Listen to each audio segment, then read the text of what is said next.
কি হুমকি দিয়েছে, সে আমাদেরকে মামলা করবে। আমি নহি আনিল মুনকার এককভাবে করার আর সাংগঠনিকভাবে করার পার্থক্য দেখাচ্ছি।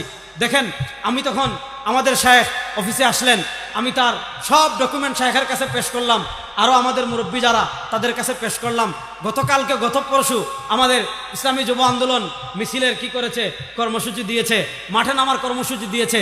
আমরাও বলেছি যে আমাদের মুরব্বীদের কাছে আমরা মেসেজ পৌঁছেই দিয়েছি, যদি আঙ্গুল সোজা করতে আপনি তওবা না করেন, প্রকাশ্যে ক্ষমা না চান, তওবা না করেন, আপনার বিরুদ্ধে অ্যাকশন নেওয়া শুরু হবে।